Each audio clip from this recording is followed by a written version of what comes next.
If you're looking for a beginner-friendly sewing teacher gift idea, I have the best idea for you.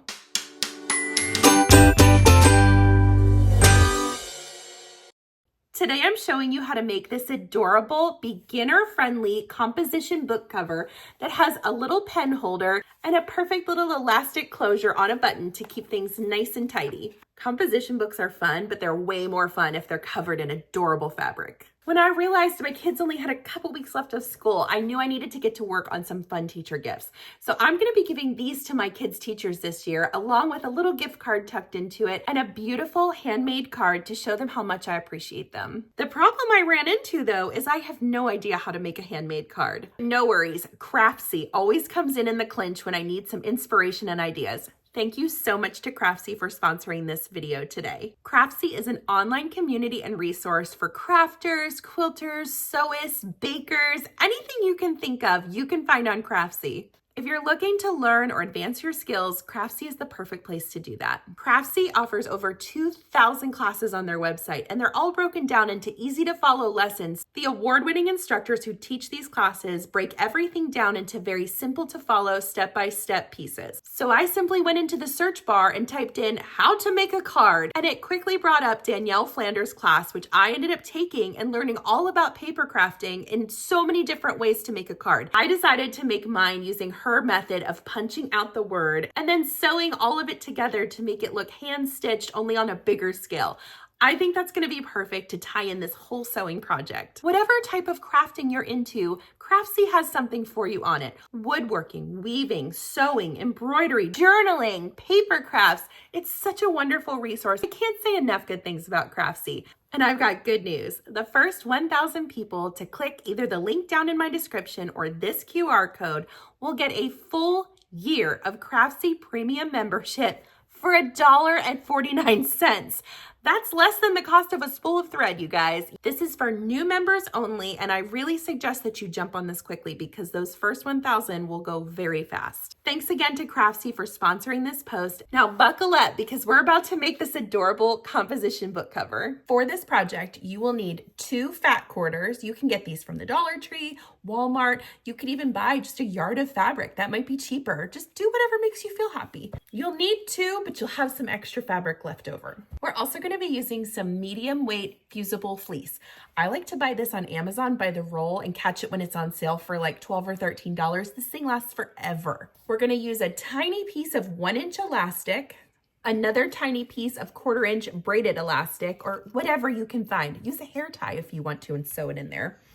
And we know it's a good day when we're getting out the button box. We're going to need 1 1/2-inch button. This thing comes together so fast. Let me show you how to make it. On your first fat quarter, you're gonna cut out one piece that is 16 1/8 inches by 10 3/4 inches.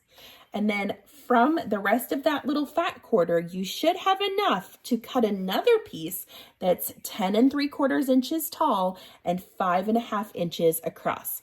So together, those kind of look like the fat quarter, but apart, that gives you your 2 separate pieces.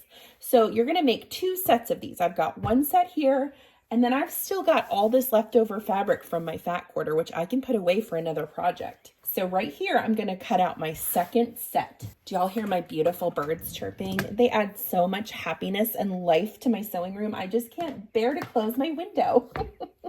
So I'm gonna measure up 10 3/4 inches. And that's gonna be for the height of the composition book. And just carefully cut straight across. Again, this is your extra. So really, you're not even using 2 full fat quarters.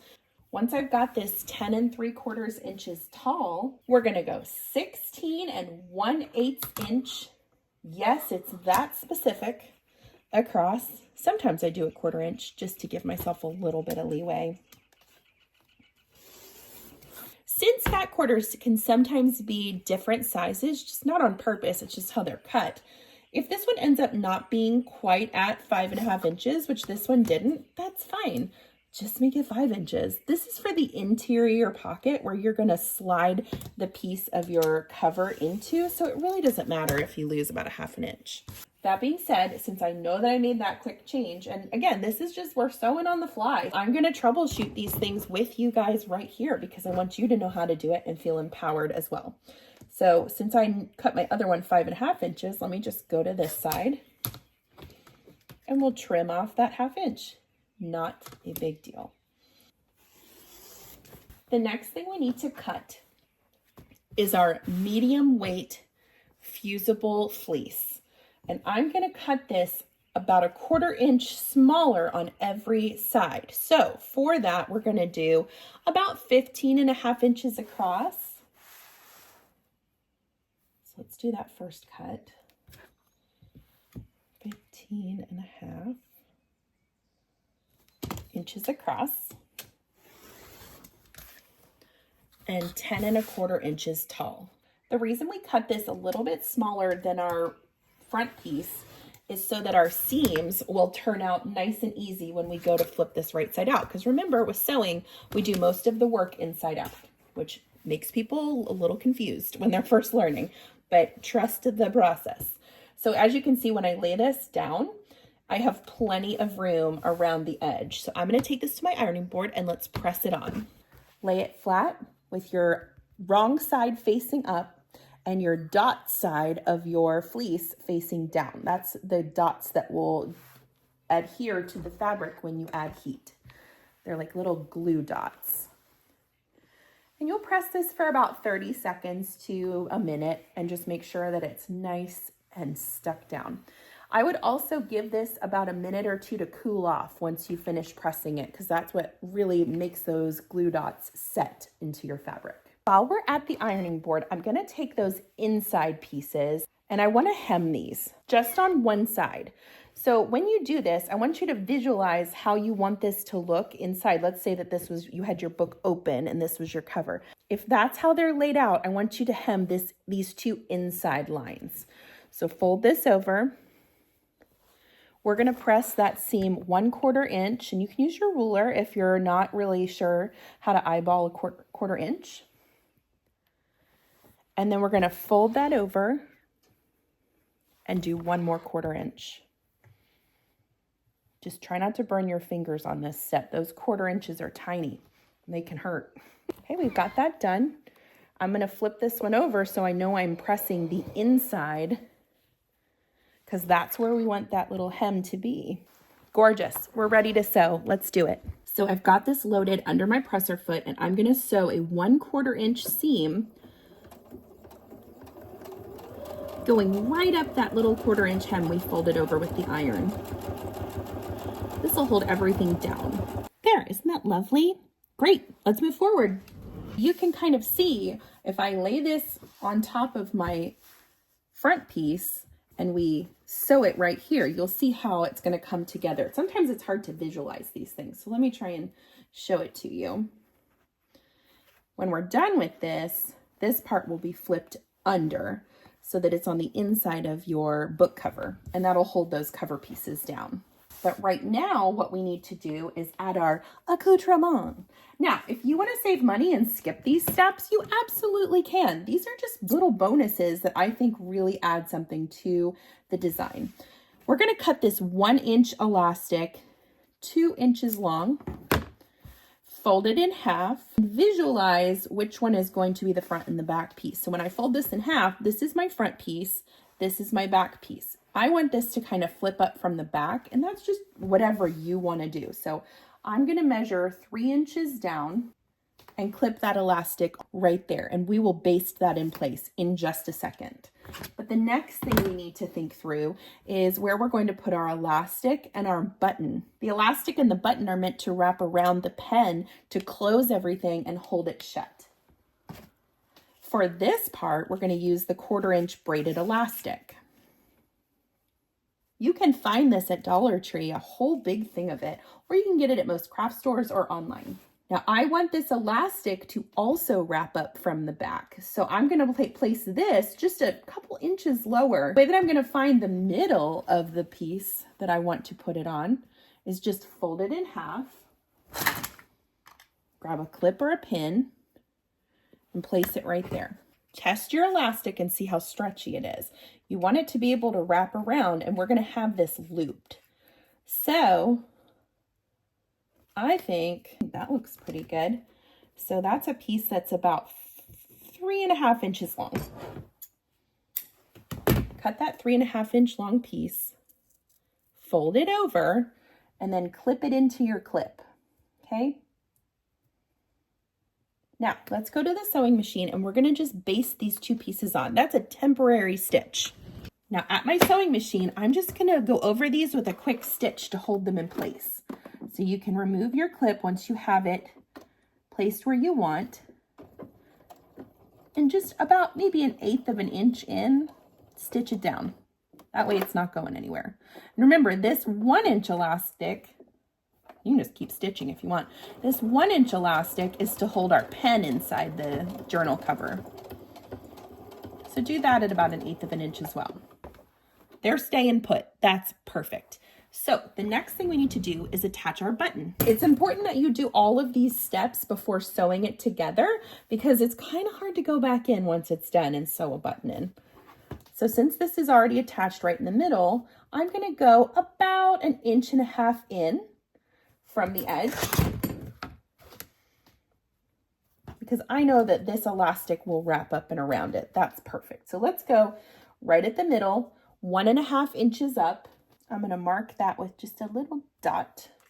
And now's the fun part. We get to pick our button. This is my button box.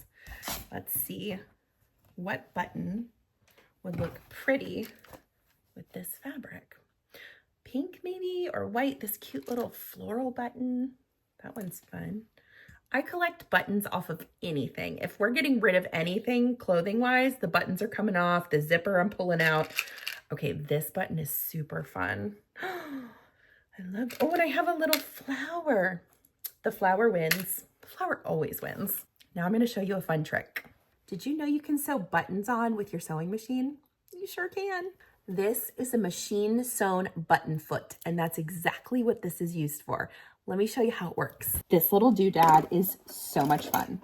Take off your existing presser foot and snap this onto the bar. Now, in my settings on my machine, I'll show you right here. If I click this button here, which is just my utility stitches, and I push 7-0, all of these specialty stitches are shown here. You can also check your manual, but if I do 7-0, it's gonna put me into manual machine button sewing mode, and that's where we wanna be. Then all we're gonna do, where is my button? Here it is line that circle up under this little bar right here. Okay, see how my circle is right under there?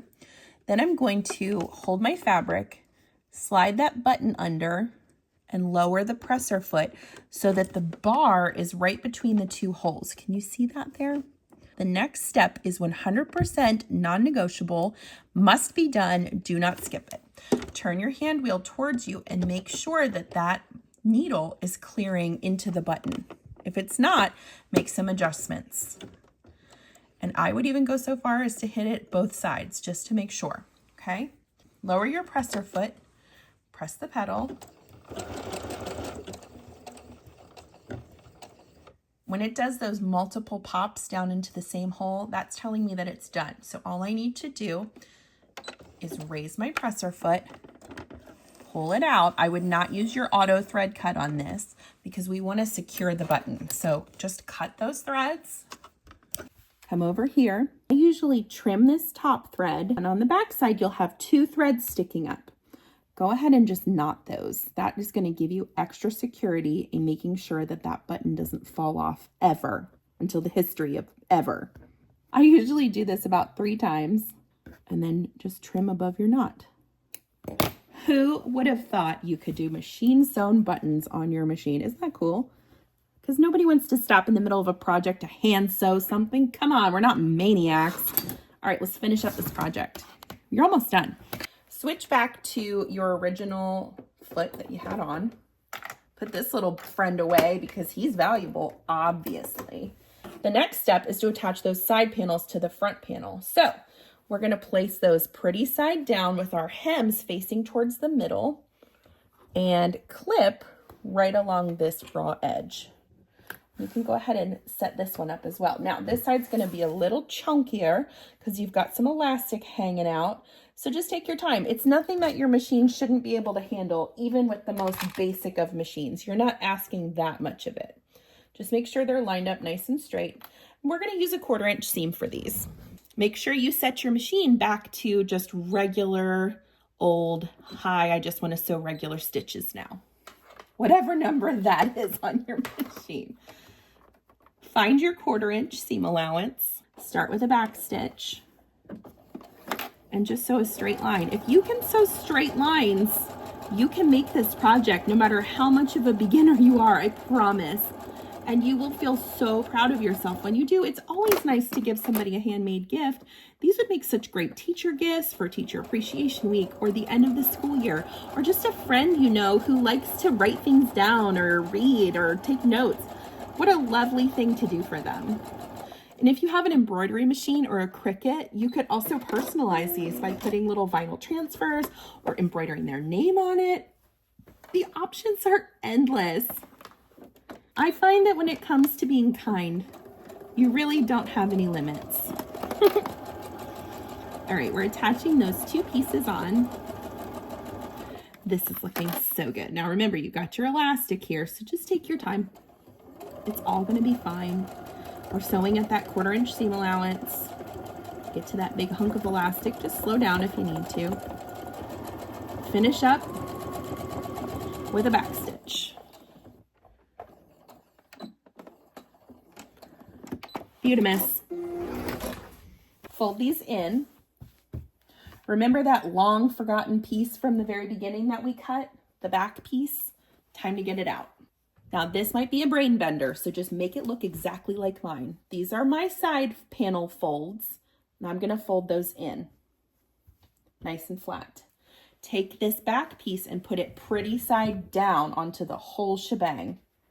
Okay, and line up your edges nice and straight. Clip it the whole way around. And here's the most important thing to remember on this step. We don't want to sew the entirety of the perimeter because we have to turn this right side out somewhere. So I would recommend leaving that spot on a side seam somewhere, maybe not in your elastic area.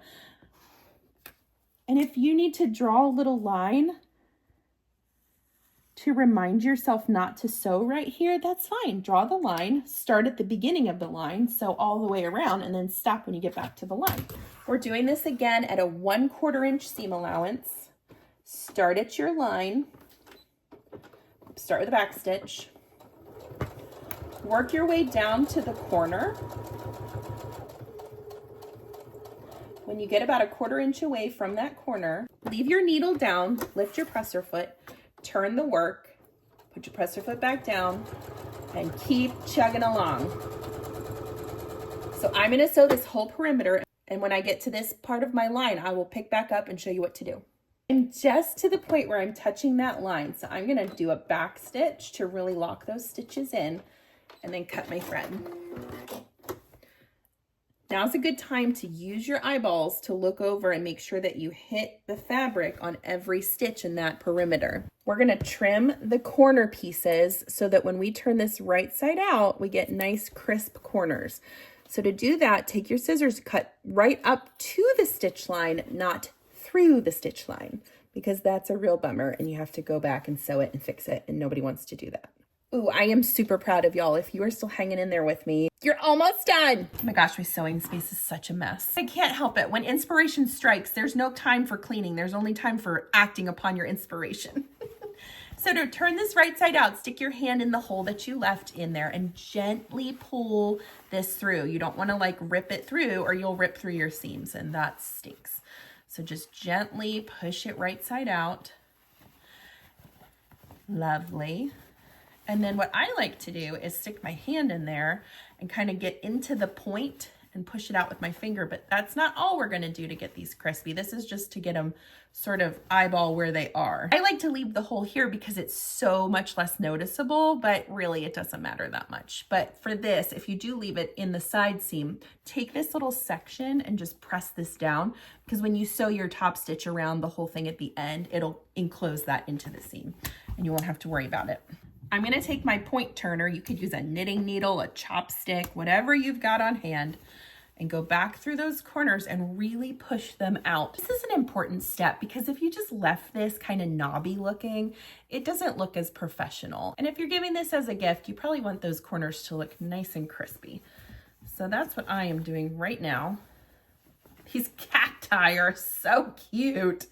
And you can use different fabric for the interior if you want. You could do all kinds of things. It's a great scrap buster to get rid of some of those pieces you have laying around. Okay. We are almost there. This is the skeleton of what we're doing. All we have left to do is to press this down, and then we're going to top stitch it, and then I'll show you how it all comes together. I've been talking through this tutorial. I've been teaching this whole time. So if I wasn't doing that and I was just focused on making this little book cover, I could do this probably in about 20 minutes. Once you get rolling on these and you really kind of like understand what you're doing, you can crank these out in no time. The reason I use the medium weight fleece on this is because I feel like it gives the book cover just enough squish to it that it feels better than just using nothing or like a lightweight, ultra light interfacing. I don't feel like that'll do a whole lot for you. The medium weight fleece is just a really nice squishy weight that I love. Final step, we're going to top stitch. So I'm going to up my stitch length to a 3.5 and I'm just going to top stitch from the front side about 1/8 of an inch. That should still give you plenty of space to get that composition book in here. And as you're going, don't be afraid to kind of roll that fabric under because you're working from the pretty side, the front side. So if you have one of those little seams sticking out, just roll it under as you top stitch it. When I top stitch, I'm not looking at my needle. I'm looking at exactly where my fabric is going under my notch on my presser foot that I know is 1/8 of an inch. That's where my eyes are. And I think that's a mistake a lot of new sewists make is they look at the needle, they look at, all the fabric coming out the back. Don't do that. Just keep your eye right on this notch that you are committing to for your measurement, and you'll get a nice accurate measurement every time. That's why when you're beginning, I really don't recommend that you try and watch like TV shows or anything, because even just lifting your eyes for a second, these are dangerous tools, guys. These needles are sharp. Your rotary cutter is sharp. The things that we're using can be dangerous if you're not handling them with respect and care. So if you are just starting out, I really do recommend that you take your time and focus fully on what you're doing. It'll save you a hospital bill, I promise. Okay, we're working up that side where we have the elastic sticking out. It's totally fine. Just take your time. Go slow over those pieces. They should roll through no problem. When you get to the end, back stitch. And I want you to take it out and go around and trim all these little loose fraying threads. That makes it look prettier when you don't have those. Here is your book cover. It's all finished. Let's put the composition book in while I do a little bit of math in my head to see how much this actually cost us. We paid $1.50 for each fat quarter, so $3 there. $1.25 for your composition book. And when you go to put this in on this side, just kind of pull it up. It's okay to kind of roll this cover as well, just a smidge to get it in there. Let's just say we're counting the big items. We're at $3 for the fabric, $4.25 when we add the book, $4.25 plus $1.25 is, I will safely say we are most definitely making this for under $10, but I would say even under $7 or $6. And here is the cover. I can't get over how cute this looks. What just a nice little gift to give somebody. And we've added in some special little things that will help them keep track of their items. So you can slide your pen in. If you want to get a nicer pen for them, that's fine. And then the reason we put this right where we did is you can roll this in and then take your elastic and wrap it around that machine sewn button. Look at, I mean, how cute is this? I can't wait to give these as gifts this year. I'm going to make a few for myself because why would you want just a plain composition book when you can have a fancy one? It's also easy to get in and out, and it still lays flat on your table when you're writing in it, but it's cuter. So there you have it, a cute little project to work on. Even the most beginner of beginners can do this one. If you enjoyed today's tutorial, please like and subscribe to stay tuned with all of the fun content I have coming up. These are the kinds of projects I like to share. I want to make sewing accessible and approachable for everybody. Thanks so much for following along. I'll see you next time.